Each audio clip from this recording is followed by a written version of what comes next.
Very good evening. Thanks for joining us in this other edition of Mountain Echoes Live on DMR TV, Divine Mercy Radio Television in Boya, Cameroon.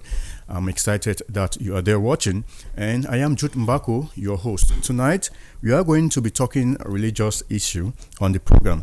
Recall that it was in 1957, if I'm not mistaken, that the one of the mainstream churches in this country, the Presbyterian Church in Cameroon, gained its independence from the German Basel Mission. And it has been many years of leadership. The church has grown in different perspectives, different dimensions, and has adequately assisted the government of this country in the services it offers, be it in education, health, and others, which you can mention back at home. But we know that the church as well has had its own up and downs and challenges. This year in the PCC, we'll be anticipating elections. At the end of this year, we'll have new elections to replace the moderator who is currently Right Reverend Dr. Funky Samuel Foba. He started his reign, his mandate in 2014, and 2024 will make him 10 years since he took over the mandate of that church, and he has been there fervently serving the church in different perspectives. So tonight we are going to be looking at 10 years of that moderator. There have been 6 moderators, yes, I think 6 in the PCC. He is the youngest that has led that church, and tonight we are going to be looking at his works, equally his achievements and his memoirs, what he's going to be leaving behind even when he finally goes out of office. In fact, his sent forth is built for this month, May 2024, prior to the elections that will come up at the end of this year. So, like every other edition of Mountain Echoes, we have a panel that joins us to look at the issues we discussed tonight. Let me quickly welcome to my very far-loved Mola Kinge Jacob. Mola Kinge Jacob is the chairman of the board of trustees for the Presbyterian Church in Cameroon. Mola, you're welcome. Thank you very much. Interesting to have a Mola here today. Thank you. All right. Next to you, we have the personal secretary to the moderator of the PCC. He's been on this panel sometime. I think it was last month. Yeah. So we have Reverend Ajime Nelson. Reverend Ajime Zuwet Nelson. Yes, I hope I got that right. Reverend Ajime Nelson Zuwet. Okay. Yeah. So you're welcome. Thank you so very much. To this other end, we have Mr. Honore from the project officer. Yes, programs officer. The programs officer for PCC. For PCC. You're welcome. Thank you. All right. Next to him as well, we have Dr. Nya Fidelis. When we talk about health in the PCC, he's the one in charge. Health Service Secretary. You're welcome. Thank you very much. You got the name right. So, we are going to, well, you have the numbers on your screen. You have the discussion live streamed on Facebook. You can follow the discussion and leave us any question, any whatever contribution. We'll be glad to hear from you. Now, we are going to begin the program this evening by understanding, first of all, what PCC, because some who are watching us this evening, they cannot really picture out PCC as a church. There are 3 mainstream churches I always tell people: the Presbyterian, the Catholic, the Baptist. There are many others, like we know many other churches. But when you look at the Presbyterian Church, Reverend Ajime, first of all, give us how is PCC structured. When you talk about PCC, what picture should we have? Yeah, the Presbyterian Church in Cameroon, as one can quickly summarize, is a historic succession of the Basel Mission that came to evangelize Cameroon, and which was born out of the Reformed tradition from the Reformation that took place in the Roman Catholic Church in the 16th century. Now, quickly coming to the Presbyterian Church in Cameroon. The Presbyterian Church in Cameroon got independence from the Basel Mission in 1957. And then got the name Presbyterian Church in Cameroon. And the Presbyterian Church in Cameroon carries the evangelistic mission of the gospel as commissioned by the Lord Jesus Christ in His Great Commission. And the PCC therefore runs 4 distinctive ministries. We're talking about the preaching ministry, the teaching ministry, the healing ministry, and the liberating ministry. And the PCC has held firm to these ministries up to this moment. And any leader, like the moderator who comes in, sees how all these four arms of the church are effectively developed and strengthened. Because, man shall not live by the word alone. Also, there is the bread that is necessary. So the PCC carries on a holistic ministry. Now, we've so far had, this is the state moderator. We start with Ngole, who was the first moderator from independence. Move on to J.C. Kangson, the Awasum, Henry, the Reverend Dr. Festus Asana, the very Reverend Dr. Festus Asana. Nyansako Ninku, before moving on to the very Reverend Dr. Festus Asana, who handed the leadership of the PCC to the Reverend Dr. Funky Samuel Foba, who sent forth, we are looking up to come the 24th of May 2024. That is why we are here, to talk about his childhood, his ministry, and the way forward for the PCC after his departure as the moderator of the church. Right. That is a vivid picture of the PCC. Trustee, Board of Trustee Chairman Mola, 10 years. Now, I don't want us to go back to the old. Let's move forward. 2014, sorry. The PCC was in a very high moment, given the election of a new moderator, a young and a vibrant moderator. For 10 years, in fact, he had 2 mandates. 2019, I recall that I was there again when he was re-elected as moderator of that church. This has been a 10-year journey, a decade. You are a member of the church and a very ancient member of the church. What can you make 10 years since the moderator, Reverend Dr. Funky Samuel, became the moderator there? Thank you very much. Reverend Ajime Nelson has talked about the mission of the Presbyterian Church in Cameroon. Every moderator who accedes to this position of moderator, those are the missions he has to implement. But what makes the difference between one moderator and the other is the vision, because every leader has his own vision. So I think if I have to talk about, I have worked with the Right Reverend Dr. Funky Samuel Foba for almost 10 years, because before he was elected moderator of the PCC, I was already 5 years. I worked with the very Reverend Dr. Festus Asana for 5 years in my capacity as the chairperson of the Board of Trustees. So when the Right Reverend Dr. Funky Samuel was elected moderator, we have worked very closely for the past almost 10 years. So if you are asking what I can say about his leadership, it is not, I would not go far to really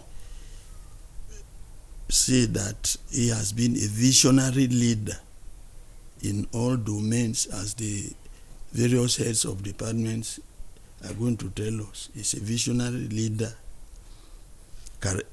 charismatic, and his tenure of office has been characterized with by a lot of challenges. Yes, because from the time that he took over, it was just 2 years after that we entered into the Anglophone crisis. When he started his second mandate, the COVID-19 pandemic. Yes, in 2019. Yes, that plunged the whole world in almost a lockdown position, came in. So his stewardship has been characterized by a lot of challenges. But I also realized that it is during challenges that a leader can make his difference. Yes, so I think that it has been a difficult, challenging period, but he has used his talents, charisma to succeed in the various domains that we are here to talk about. So, as a PCC Christian at this moment, you can really beat your chest to say you're a satisfied Christian under the moderator of PCC. Yes, I can beat my chest, not from a far distant position, but very, very close position, because anytime that the moderator's leadership is put to question, I feel concerned. If they are criticizing him, I know that they are criticizing me equally.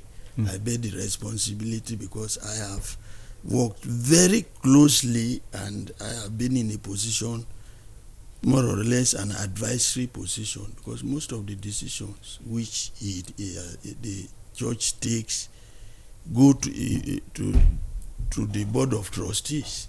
They are examined. The moderator cannot engage into any major project without at least the blessing of the board of trustees, of which I am. Yes.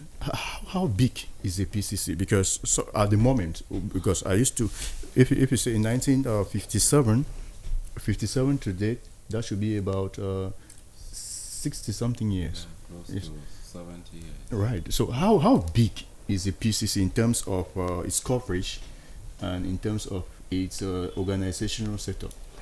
Yeah, if you are talking about the size of the PCC, we can talk in terms of congregations. The PCC has close to 2,000 congregations. 2,000 congregations. Yes, within Cameroon, and we have others in the diaspora in the USA, in Britain, mainland Europe, in the Gulf, and in South Africa. And the PCC has close to 2 million Christians. So many institutions, health-wise, educationally wise, and I think in the course of the program, the various heads of those departments will throw more light on their various departments. Right. Yeah. So, and then the PCC also is still growing, and we have the Presbyterian Theological Seminary where the pastors are trained, and some are also trained at the Protestant University of Central Africa, Poka and Yaoundé. Pastors are trained yearly. At least 15 or 20 are graduated from the Presbyterian Theological Seminary yearly, and they go now to continue expanding the church, and the church has even grown exponentially within this short period of time, though we have been passing through a series of crises. all right. So let us, before we come back, to look at the moderator himself and his send forth that is coming up, and even going deeper to his personal accomplishments in the church. I want to quickly join you, Program Director, Mr. Fon, Programs Officer, Mr. Fon Honore. Now, we've talked about health, we've talked about it. Of course, we know what PCC has done in terms of education and health. We cannot doubt when it comes to health. But what are those other areas that PCC has been able to delve in over these years? It's quite a plethora, but I would like to begin by reinforcing the rationale for it. With what Mola King has just mentioned, with the initial economic crisis, global and national economic crisis in the country, which affected even subventions to the church, with the COVID-19 pandemic, and with the socio-economic crisis, socio-political challenges in the country. There was no choice. It was a do or die situation. The church was going to shrink or sustain, but the church grew instead, struggling with many, many challenges. And what were the strategies? That's your question. Yes. One of the key strategies for growth was establishing or reinforcing business units. These business units, you can talk of Press Microfinance, which was key because the Press Microfinance handled the financing and buffered the finances of the church in a way that the church could estimate, strategize, and manage and sustain its financial flows. This is very essential for any organization that is facing economic challenges, because sometimes it's not how much money you have, but how you move the money around. This has helped a lot in sustaining the church. But there were also other income generating units like Press Insurance. We've also had we also have new creations. There was also a reinforcement of Telco Press Wood, which is found in Ombe, and we can also talk very strongly of, some of these business units were actually just condemned to die with the crisis, with those three crises mentioned. But the church, under the mandate of the Right Reverend Dr. Funky and his synod clerk and his financial secretary, who are current right now, did a lot to ensure that they sustain them. And I will also mention that the existing units, the existing structures, although we've already talked about them, like healthcare, were sustained. And Dr. Onya will talk more about how these were sustained. But let me just mention also that there were strategic relocations. There were relocations for better income and relocations to save lives. So we had this strategic relocation where in urban areas that were safe zones, we created structures that could get in more money to sustain the system. And then in rural areas, we had to ensure that we still maintain the school structures and the education structures. This was both for education and for health. That's a general strategic aspect. Also to mention that new units are even being created. Even last year and this year, as he is leaving, he's creating new units. We have the oxygen plant. We have the oxygen plant that is, call it Press Air. We have Press Diet, which is under the health services. We also have Press Flats that has been created. Which is a structure. The Presbyterian Diagnostic Center. Diagnostic Center. Yes, it is still under health. I wasn't mentioning that because those are yes, I know. under the health I know that the health services secretary would mention that more clearly. But there have been a lot of these business units created, and this has been very, very helpful and essential. Let us also understand that strategically, it was not just about creating these business units. It was also about reinforcing humanitarian partnerships to ensure that where we could not have business support, we had partners that could come in to hedge the lives of the most enclave, the poorest, who could not benefit clearly from even government support because services were disrupted.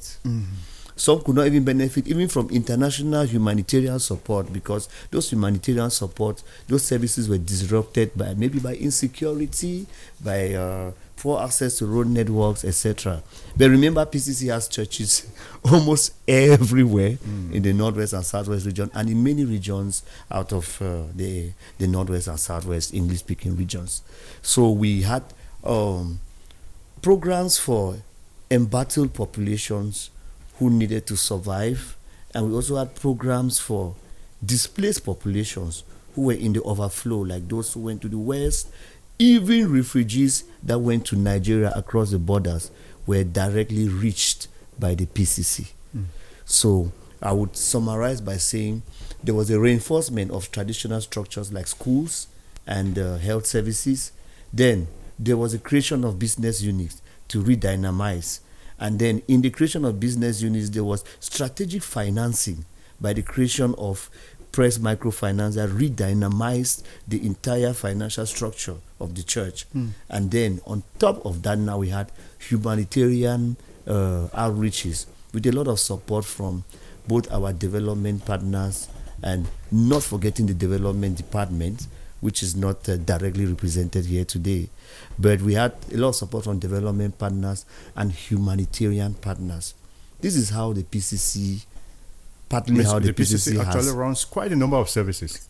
It is If I get to the complex. synod office there, because the new synod, the ARC building, is it the ARC structure? Yes, yeah, the ARC. Which I saw last time. It means if you go there, all those offices, you have personnel who work for these various services. Yes, Reverend Ajime can tell us about how many personnel are And that's the headquarters of the church. at the synod office itself, Right. which is the headquarters. I'm sure we have more than 100. yes, more than 100. All right. And now in the entire PCC, we should be talking of more than 5,000. We are close to 10,000. Close to We are- 10,000. Employee. Yes. Yes, 3 years ago it was just about 5,000. So employment too has really Has increased, skyrocketed. has skyrocketed amidst all these crises. And to mention that it's not only about employment, but that with the microfinance and the financial strategies, the church has been able to consistently manage with a lot of challenges the payment of these employees, which is very important for their well-being. All right. Two of those sectors that have witnessed a lot of, in fact, that is of momentous need to the people of this country, that we know the PCC has been helping the government of this country, is education and health. I want to be very specific because the churches have played quite a lot in this domain, for education and health. Now, the health secretary, you see, Dr. Nya Fidelis, this is PCC's health services. It didn't start today. We know that when the missionaries came many years ago, by the time they were going back, they left some services, and health was one. They had initiated the people in some of these services. So how old is the health service in the PCC, and what reforms have you witnessed over these 10 years of the moderator? Yeah, the health. Thank you very much for the opportunity again. The health service of the PCC started with the PCC, right in the days of the 1950s, with the old missionary hospitals of Manyemen, Achatugi, Nyasoso. Yeah, those are the three main hospitals, and those hospitals have expanded along the line. As the Because church, I've seen one now in Limbe. yeah, the church is growing. I'm coming to Okay. that. So, but talking very strongly on the 10 years mandate of the present moderator who we are talking about, the Sanford, the health department, which I also call the hidden ministry of the church, has experienced tremendous growth, and I want to very specify that quality growth. Yes, if you look at Kindley, when the missionaries were leaving, when the people were getting independence, it was like the whole system was going to collapse, because fairly soundly speaking, the missionaries were not granting independence. Just like any colonial master, they not grant independence in an African country with a clean heart. They still wanted to hold the rope. Same thing happened with the PCC. So when they were leaving, they knew that we were still going to come back to them and beg that help us sustain. The mandate of the moderator experienced that same scenario as in the time when the missionaries were leaving, because the present moderator came into power when there were three key crises. The first one was the Anglophone crisis that struck the Presbyterian Church very hardly, and knowing fully well most of the PCC health facilities were located in the Anglophone zones.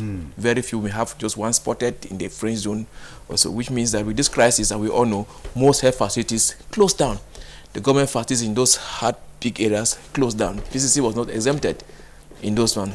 But the moderator stood very firm. The first thing he did was that he swore that the church did not carry healthcare there for money in those remote areas. We carry healthcare there as a healing ministry. Okay. He swore that those hospitals, no matter the situation, will remain open. And he did all he could in his power to maintain those hospitals alive. I'm talking about hospitals like in the place of Achatugi, Way, Campbell, Nyasoso, Manyemen, and even Kumba. Those are, as we speak up to now, those are the only hospitals that are functioning in those remote areas. Most other facilities have closed. He did not only stop there, he maintained those facilities to be operational, maintained the infrastructure that were there, and then came up to the French zone also and did what my colleague just talked about, strategic relocation. We opened the hospital in Douala, the complex in Douala. That was the first achievement he did. He built what the hospital in Douala was a health center, but he rebuilt it and make it a hospital complex. The staff capacity removed from 25 to about 86 as we speak now. In Douala? In Douala. We have a CT scan, so ultra-modern CT scan in that facility in Douala. He did not stop there. He moved on to Yaoundé. We had a small health center in Yaoundé, and he opened a complex in Yaoundé, a super complex. It's called Presbyterian Health Complex Meyong. That holds a general medicine and the ophthalmic hospital together there. Staff capacity in that small clinic in the past moved on to about 120 now as we speak also. They do specialized services there. Cataract surgery is being done by the eye department, and we have a school of health experts, medical doctors that are present there. He did not end there. We understood that nobody wanted to invest in the Anglophone zone again, especially in Bamenda. But the lion man, as I will call my moderator now, took the bold step that no, we cannot abandon the Northwest. We cannot abandon Bamenda in particular. The church is out to heal. And so far as there are people in Bamenda, we are going to invest there. He took that bold step, and we built a complex in Bamenda, in Tamulohi. We have an ultra-modern hospital in Bamenda now, which is also functional. The staff capacity in the health center had, they also moved from about 15 to about 120 now as we speak. In the past, people used to move from Bamenda to Bafoussam because we know we have a brand of eye hospitals in Bafoussam. Okay. No, that movement is reduced now because we do those operations now in Bamenda, thanks to the investment of the vision of the moderator in creating that hospital in Bamenda, despite all the crisis where nobody wants to go and put money in where you are not sure you are going to make a return on that investment. He took the bold step and went to Bamenda. Then he did not end there. As we speak now in Cameroon, during his mandate, PCC Health Services is proud of the only pediatric eye hospital in the whole of the Semak zone and West Africa.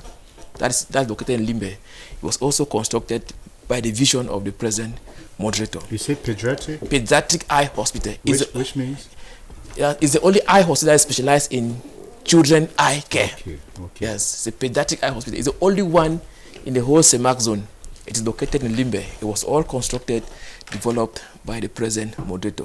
Talking about this particular hospital is that it is the only hospital that has the instruments that are adapted to observe and detect and diagnose problems in children, in the eyes of children. That hospital does not only limit itself to children, but it is more focused on that.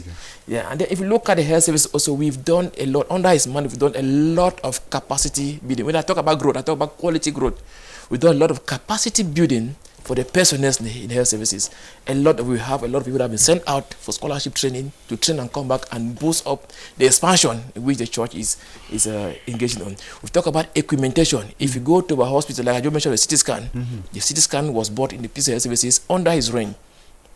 You go to the hospital in Limbe there, it is the only hospital where you will see microscope for operation for children, for eye. For operation of eye for children. All the other in our time that you see in Cameroon, there are big ones that they have to adjust it to fit for children. But there we have the microscope that does operation. PCC is leading in phago embolism in Cameroon. That's a technology in cataract surgery which people always travel from here to abroad to go and do it. But I bet you that during his mandate, all our 5 eye hospitals in Bafoussam, in Bamenda now, in Yaoundé, in Douala, and in Limbe can do this technology. They have the So these equipment. 5 hospitals are new. This was Except Bafoussam. that which, admitted. yes. But the other one just health centers. But they, So these 5 hospitals within 10 years. Yep, during his mandate, it's all his vision that he brought into place. He did not stop there. He's running up. Normally, anybody at the time when I'm running up, I'm doing my last year, my last months, I should not be thinking about how I want to retire. But he's still putting the pressure. In the next few days, when we're talking about this memoir of the moderator, he will be also inaugurating the ultra-modern Presbyterian Diagnostic and Urgent Care Hospital in Boya, at the Snot Office compound there. Come again. Presbyterian Diagnostic Urgent Care Hospital. With that one, how does it function? We have documentations there. We have invested documentation there where all sort of diagnosis will be done instantly. We automated documents. We have a container of documents whom through his vision and his contacts, we've gotten them shipped in from Britain. State-of-the-art equipment. They are all being mounted now, and we're planning that everything being equal. That will be his last gift to the health department and to the church and to Cameroonians as well as he goes. And like I said, anybody at that time money would think that, oh, let me prepare my exit, but he's still putting on his heart to make sure that things still move on perfectly and well. This hospital in Boye is going to be a state of the art. I bet you nothing that you have seen in any of the pieces in the hospital. It's going to be within the premises of the Synod office. It's not the old Synod office building. Okay. Yes, that's what he has converted. It's completely transformed, converted, and his own roads have been created to get access to the place. It doesn't have any link with the Synod office. The present act is a whole different. The present act again was another infrastructure which were marveted. Was marveted. Now you say Reverend says we have about 2 million Christians of the PCC. Yeah. This is a good population to make use of these services, especially health-wise. Yeah. How much engaged your Christians, the Christians of PCC, towards the health services of the church? Through our evangelism ministry, through the pastors, we make sure that we tell the Christians on the pulpit what quality of service are available in the facilities, and they are making maximums of it. But I bet you that the population that comes to our hospitals is far beyond the 2 million Christians, because we have Christians coming, people coming, even Muslims. We've had one-time minister of the state operated in our hospital in Bafoussam. And just of the quality he was flown from the north, he's a Muslim, to our hospital to operate for cataract. He didn't go abroad. He was surprised that could be done in Cameroon. And immediately after that, he insisted and gave us hectares of land in Garua that we should immediately invest and build up a hospital that his people up there are suffering from quality eye care, which they are suffering to get. So that land is there. And we pray. That was the one thing we also put you on the moderator, that, sir, you've seen your developmental vision. Can we expand that one before you leave? He said, no, let him finish with the pediatric diagnostic, the Presbyterian Diagnostic Hospital in Boya before he goes. Now, talking still again about his mandate, we've had a lot of humanitarian activities. Okay. When COVID came in, the healthcare system, even abroad, most of them collapsed. But I bet you this is a moderator who stood with the healthcare workers. He moved onto the field, make sure that the workers have the necessary PPE, personal protective equipment. He made sure that face masks were distributed to all the healthcare workers free of charge. He made sure they have protective gadgets to confront the disease that was in front of them. And he even went to the field himself to ensure that the workers have the confidence to do what they're supposed to do, because most healthcare workers were panicking. He pushed in, went down to the PC Central Pharmacy there to ensure that, which was one of the lone area where hand sanitizers were being produced in Cameroon at that time. He went there himself, took time, went there at midnight to help the workers there produce hand sanitizer that was being used across the country for personal hygienes.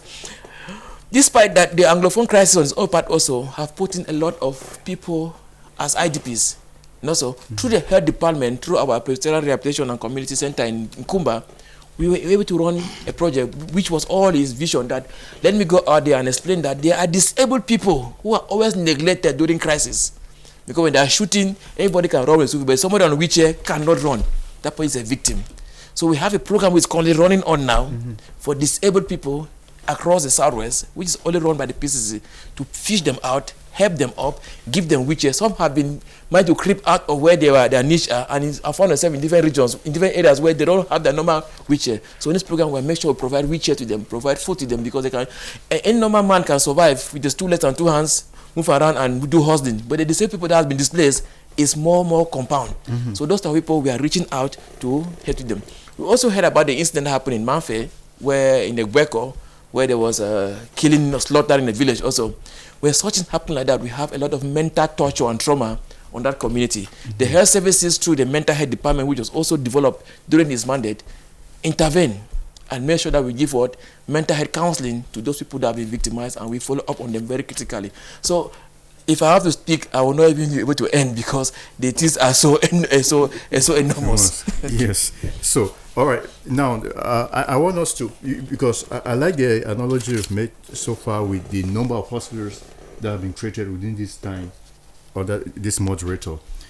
Some of these services we don't know. I think that's why the media is important. And if people didn't come here, we will not know such information. You see, but I want us to look at other areas too. You have talked a lot about health. We are coming back to education, because we will soon having the Education Secretary Samuel Njekale with us shortly. But I wanted us to look also at the other structures out of the area of health and education. I was already mentioning the act that was constructed I think it was inaugurated last year, if I'm not mistaken. Yes. That Synod office, which has given another look to the church itself. Can you point to us other structures? Yes, you have talked about the press wood, the press finance, and the other ones. Are there some new structures that moderator Funky Samuel, doctor, was able to create, even within the hurdles of the crisis? I think that we may have to not focus so much on the physical structures. Yes. We also need to look into the spiritual structures that have been put in place within his mandate. Here I'm talking about this very imposing intervention spiritually with respect to the Anglophone crisis that is still going on. He entered into the whole thing with his mind, body, and soul. And this started right far back in November 2016, when the crisis started, and he had to hold a meeting with the Archbishop of Bamenda, a meeting in his house, and the governor, and they went up to the governor to try to see how they could mitigate the crisis or the protest at that time.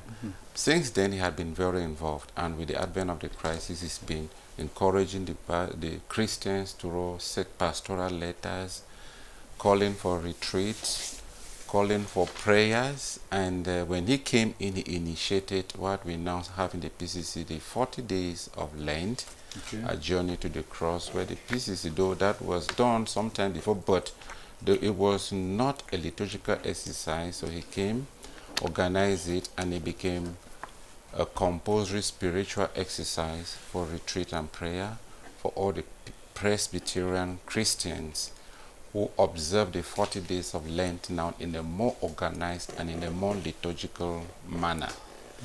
Besides that, he's written a lot of and presented a lot of keynotes at various occasions during departmental meetings and workshops. We can talk about the countless enriching and inspiring sermons he had written and presented in Cameroon, in the PCC, Africa, and the world. And all of these, you can find some of them have been collected into books. You have one of the books published by him immediately after he took over the office of the moderator, and now is the memoir that also carries a lot of his articles, his keynote addresses, his presentations, and also a lot of things that he has done spiritually to empower the church.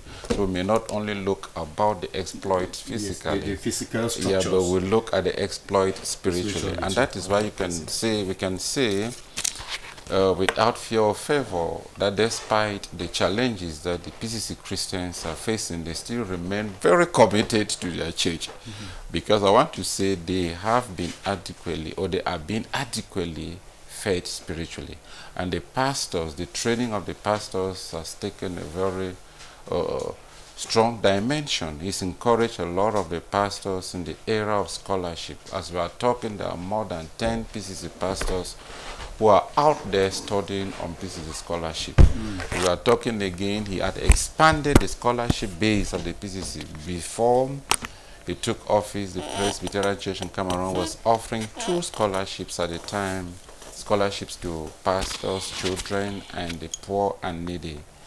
But with his coming, the scholarship base has expanded to scholarship to post-secondary students of the children of the pastors. There is scholarship for the internally displaced.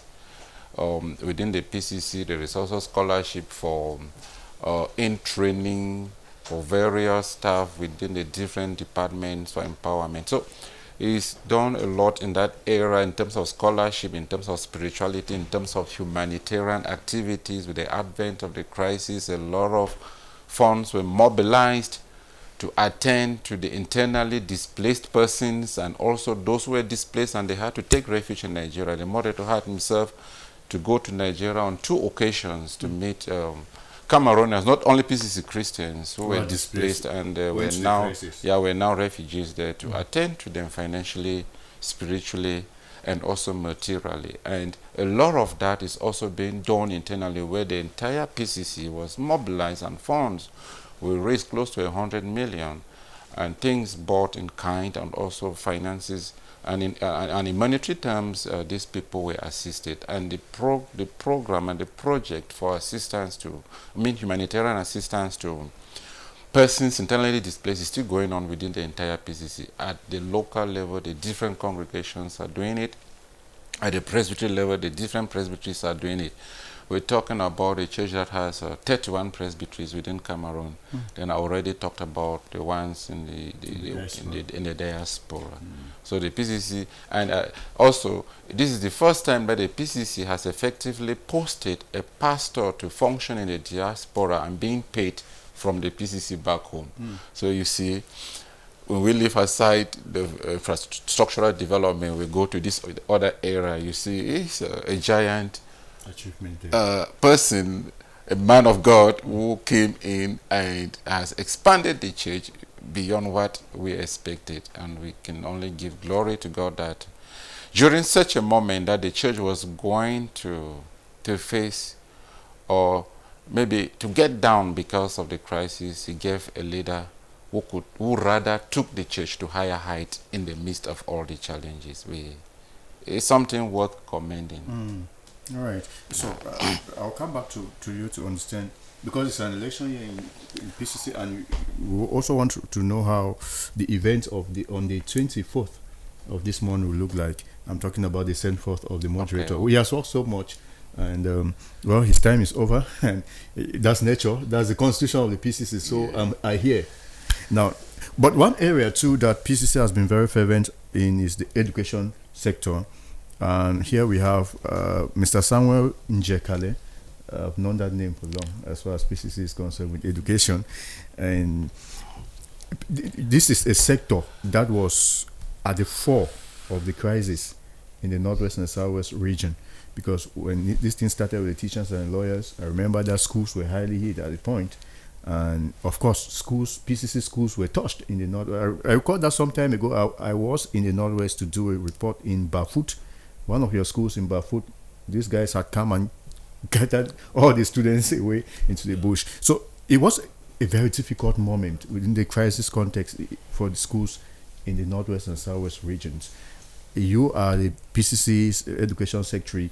You have been working all these years to ensure that this sector still sustain. How has the vision of the moderator, who is soon going out, been able to help you reshape and sustain these schools all this while? Thank you, Mr. By the way, you're welcome to DMR TV. Thank you. I'm sorry Yes. for getting a bit late because we are currently having a meeting with the governor for the 20th celebration. So when they insisted, I had to leave and sent one of my pedagogy advisors in the office there. Actually, it's a miracle that we are surviving the crisis. Thank God that God sent us. He sent us a charismatic and visionary leader like the moderator, who is very pragmatic and very practical in his actions. In short, it is like he came with a key that opened many doors to development. The sector of the church that has been the leader has been education over the years. You remember that CPC Bali started in 1948, and before then, in the 20s and the 30s, we had the missionary schools. The mission schools actually started before government schools. We had the Basel Mission. They opened the vernacular schools, and then later they opened the English schools. The missionary ran the schools till when the church gained its independence. Then we had the Presbyterian Education Authority, and then they started appointing education secretary. I'm actually the 5th education secretary. Okay. Now, before the crisis, let me just jump to the crisis. Before the crisis, we had almost 11,000 students in our 23 colleges. And in the primary schools, we had almost 30,000 kids, pupils in the nursery and primary schools across 8 regions of the country. But as I speak, the crisis came, this number went down. In short, in 2018-2019, the colleges went down to 4,000 something students, and the secondary school, the primary school came down to around 8,000, 9,000, 10,000. But as I speak, we are rejuvenating. We have now more than 9,000 students in our colleges, and we have over 20,000 in our primary schools. Now, surviving the crisis meant that we had to, moderators said we should stop doing routine activities. We had to partner with the presbyteries, with the communities in areas that were hard hit. We had to partner with them to reopen the schools. As I speak here, first of all, the church never closed any school. The children ran away with their parents and so on because of the crisis, the war that we know. So schools like we have reopened in Womb, PHS Womb, reopened in Kambe, in agreement with the partnership, in Kumbo, in Batibo, and in Bali. We have reopened because they were closed. And then Quen, where the students, 80 students were carted away in October 2018. Yes. We also reopened PSST Bafut that the principal was almost killed. He was shot and maybe he's maimed. He did not die. And within this area, in the period, the partnership became very strong, even with the primary school, that the management went to the local congregations, and then the managers of those primary schools do the pedagogic supervision. And then like if I can't get to the Northwest, there's a representative in the Northwest who's the principal of PSS Manko, who can also help to actually supervise. So when moderator came on the 28th of April 2017, he called me in the night that I should meet him in Yaoundé urgently, and together with the officials of the Bastos congregation, we went to Mfu in a forest. He entered the forest himself. I did not know what was happening. We went around a forest in the Mfu town, and then he turned and told me that, yes, you have suffered a lot. I want to open you a school here. I said, sir, are you serious? In this bush? He laughed. We went round, and then that was April 2017. They told me that the school will start in September 2017. I said, then I will see miracles. By July of that 2017, construction had gone far in that forest, which I considered it a forest because it was a little bit away from town. So the school did not start that September of 2017, but the school started on the 29th of September 2018 with the first students coming, 104 of them. They came and we started PCS in full, which is just a few kilometers drive from Yaoundé, from Awai, Awai. So now that school was inaugurated last year. It's one of our most prominent and well-constructed colleges. The Board of Trustees chairman can attest because he was there during the inauguration. Now, the other things that we did, apart from this partnership and expansion, was that the PYCs of Kumba and of Yango and Limbe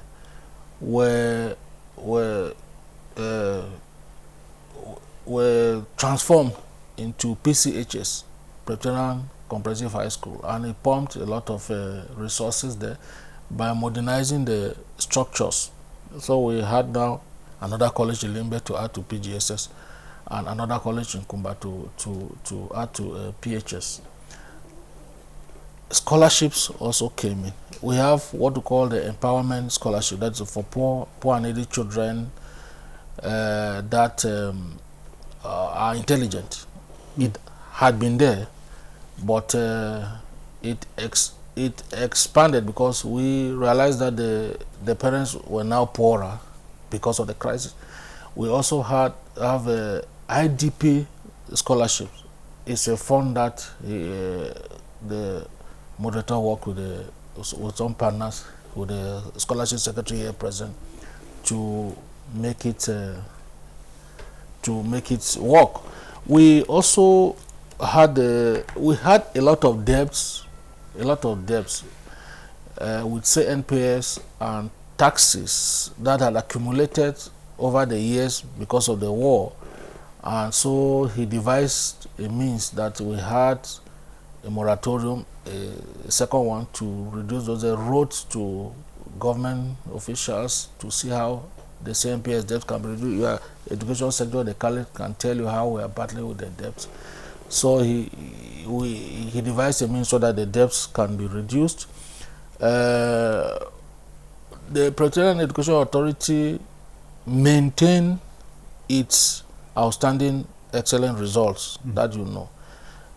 Despite the crisis, he made sure that he chaired all the board meetings and insisted that the teachers should do their best to maintain our brand of results, because most teachers also left. You will recall, interest you to know that in September 2018, one of our teachers was shot dead at close range in CPC Bali. And you already talked about the over 80 students who were kidnapped in PSS in Kwen on the 30th of October 2018. And all this. So we had to survive. One thing that he also ensured was that the Presbyterian Education Authority was linked to all the other departments for survival. For instance, we linked with health. They provide us nurses. Also, there is also the link with PYC Lilimbe for the sewing of uniforms so that department can survive. We had also partnership with Pressbook for the supply of books, because Pressbook to had crisis, so that it can survive. And this, he also gave a biological children scholarship of teachers of the PEA. He introduced that when he came, but when the crisis started, it was suspended. And allowances for teachers, for administrators were increased. Then he initiated that a lot of projects should be written to survive the PA. We wrote a project with UNDP, and we are still waiting for the results. And through the SEDA, he cited a lot of projects had been written for the PA. There was a time that we had a back to school package, I think in 2019, we did in 2019 September, to help us to clean our campuses, those that were reopening, so that the children can come. Apart from that, there was a whole crusade of advertising our schools and appealing to parents to come on board, send their children to school. So he struggled. The capacity building was also at the forefront, because teachers too were traumatized, some were displaced, and salaries were not forthcoming. But he struggled that the debt that we had, even for the current salary, should be cleared, and he used other departments that were viable to see that we had some money so that our teachers could be paid. We had protocol agreements. First, the teachers of the presbytery schools, they accepted that they are going to sacrifice to teach on any arranged salaries. They accepted, and they did it. And so as soon as things were getting better, we had to remove them from those preparatory schools to actually bring them to the main schools that were not affected, because we had schools in the urban areas that were not affected by the crisis. We had the PSS Douala that were not affected. Yes, the PSS, which is newly created too. Yes, we have another school that, through partnership with the presbytery, he opened PCSS Bonamusadi in Douala. Okay. So we have two schools actually in Douala through his efforts. Two in Douala, one in Yaoundé. Two in Douala, one in Yaoundé. Wow. Yes. So he has done a lot, and as a proprietor, he has chaired, for these 10 years, he has chaired all the board meetings up to the last meeting that we had. Was the 6th of May in a PCS Boya. So he understands the temperature of the PA, and he never got tired at one point to so he knew that is how the PA was structured, and that's how it is moving. Right. Yeah. Now, despite all this, let's also look at a bit, because despite all this, Omola, we have elections that are coming up. I want to be very specific because I know that time is not our good friend this evening. Despite all this, we have elections that are going up. People have to let go this moderator and embrace a new one. That will be sometime later this year. How has transition been in the PCC? I mean, like from one moderator to another. Has there been a moment where we find some tension, some heat, and all the like? And how is this one going to be like? Yes, that's a very good question. You know, the election time or period in the PCC is a period characterized with a lot of tension. You know, just like civil elections, you know, the elections in the church are moments of anxiety, a moment of uncertainty, and when there is uncertainty, there are a lot of speculations. So the elections this year, following the constitution of the PCC, Synod will be meeting in November. I think the last week of November, that is when the elections will take place, to elect a new moderator and a new Synod clerk. You asked, shall we let go such a moderator who has achieved? Well, it has to go, because we are respecting the constitution. But I want to make an observation that contrary to all what people may think, the Right Reverend Dr. Funky Samuel he wants to go. He wants to go because when you achieve your objectives, you think that, as they usually say, that actors leave the stage when the applause is loudest. I think he's really happy to go. But it's not going on a retirement. That is is leaving the position of the moderator, but not retiring as pastor of the PCC. That's the difference. In all other elections in the past, the elections of a new moderator and senior clerk also equally coincided with their going on retirement, because our pastors retire at the age of 65. So the present moderator will leave that position when he will still have about maybe 5-6 years to work in the church. That is the uniqueness of these elections. But I want to tell you that he is happy to go. He's proud, because that's what I've observed.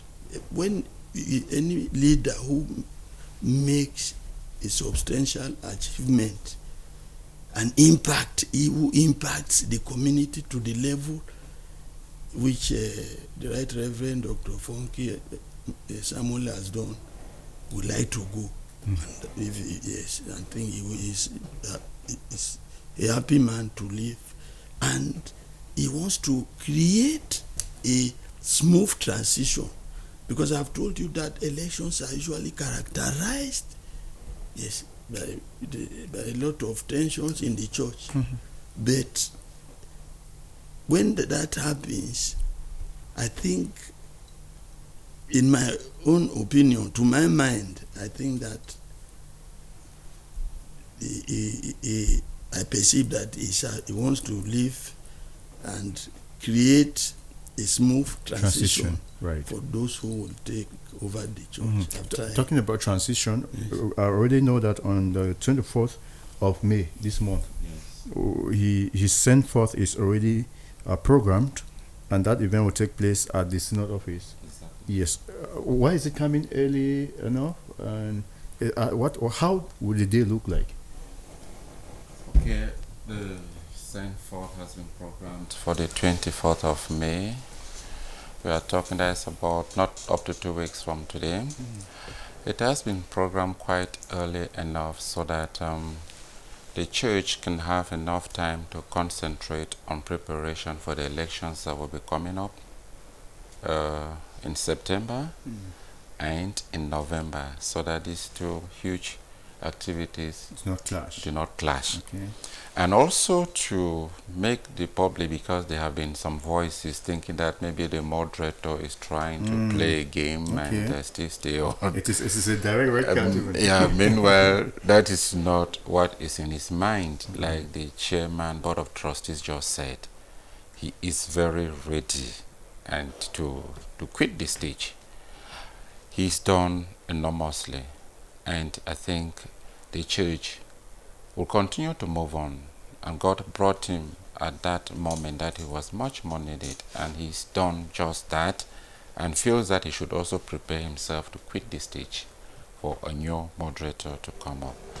So that's one of the reasons why the send forth has been made earlier before the end, because actually he will be officially leaving the office on the 31st of December 2024. Okay. And he has said openly that he will even he would have packed his things out of the moderator's house maybe 3 months to the time. He has said that openly.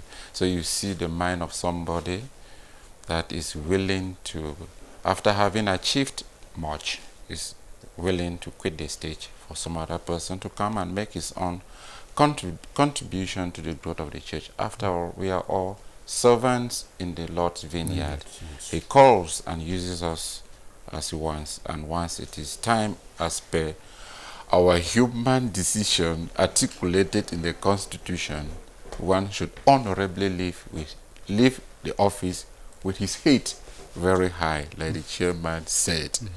when the applause are loudest. Yes. So we want to give him that befitting send-forth. And also that send-forth is accompanied, like the memoir, has a book published in about, let me say, it is in 3 parts. The first part is his childhood.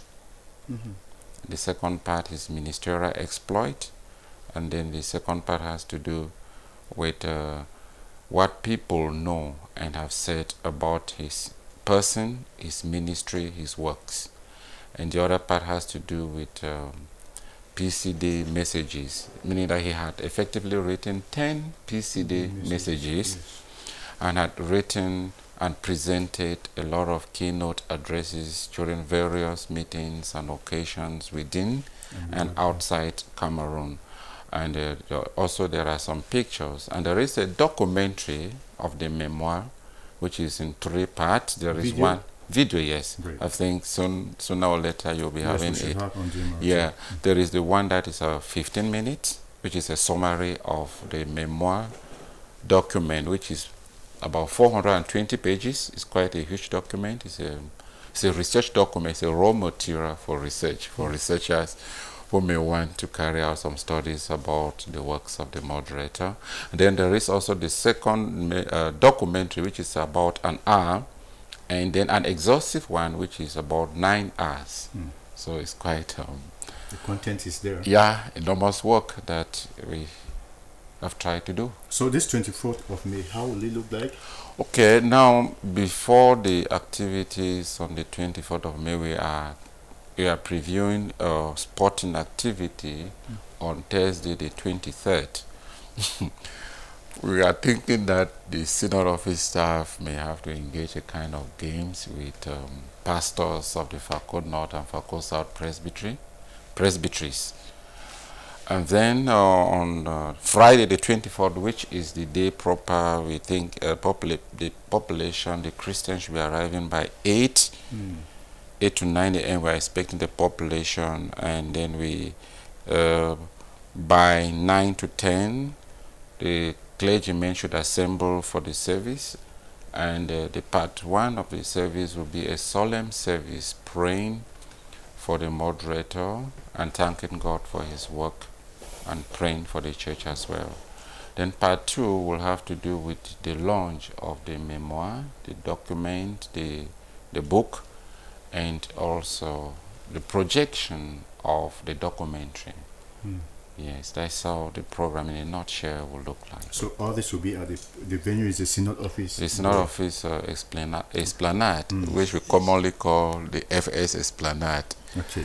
Yeah. Right. So because of time, we will not be able to, you already say you have a 9-hour documentary, which I think will make our time to explore the content and see how much work the church through this moderator has been able to contribute in this country. So just before I go, the program's officer for PCC, what do we have? I mean, you wanted to tell us something about more services that the PCC offers. Yeah, no, actually more about acknowledging the support that we have had internally and externally. Okay, so from some partners. The moderator led to achieve this, to make this achievement. He achieved because he was a great leader, not because he was alone, which means he had great followers. So this acknowledgement goes to the board members that supported him, the synod, all the PCC structures that supported him, the very powerful and vibrant heads of departments, that some of them are here, and internally the pastors. He was really able to rally the pastors together, and then the staff body, because he built the capacities of this staff very strongly. We have always had workshops and trainings. We also want to acknowledge other structures that he created here, like SEDA, Community Empowerment Development and Rehabilitation Commission, created by the PCC Synod to sustain strategic partnership and cooperative progress for the church. We have to especially acknowledge our very strong, consistent partners, Methodist Church, Mission 21, Bread for the World, CBM, PCUSA. I mean, I'm talking about people whose projects we have been working on. That's right. Yes, and then we have Afrexim Bank, and government structures in Cameroon that have been very helpful, and also international structures like the UNDP. It's unfortunate we cannot mention all. This great man of God has pulled the secular world for support, the general world for support, and has been able to bring bread to many mouths and families as part of God's ministry. But I also want to thank to the PCC. On behalf of the PCC, we want to also thank sister churches, the other ministries. You know, the moderator is actually the chairperson of SEPCA. Yes. President. Yes, the president of SEPCA. And again, he is the head of the Ecumenical Forum for Peace. Yes. Yes, and the Interreligious Forum for Peace. So all of these people that he rallied are people that supported to make his mandate successful. So we could not wrap up without expressing gratitude, because he has not been alone and the PCC has not been alone. And the Christians, I'm sure the Christians are happy people. The PCC Christians, they are very happy. Well, let me. Yes, you're a Christian. Well, I think it will not be an overstatement to say that the Christians are happy. Yes. You know, happiness is a relative notion. Happy, but those Christians who actually analyze situations critically without any bias, they are happy. Even those who may not be happy, I consider them that they are part of the success story. So they are equally happy. Of course. There's no human endeavor that's always perfect. And so, this education sector, just one word.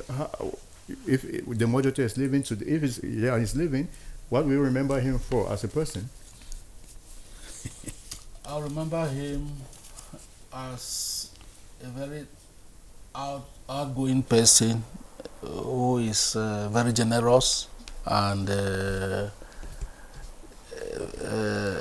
he has inspired many leaders in the PCC.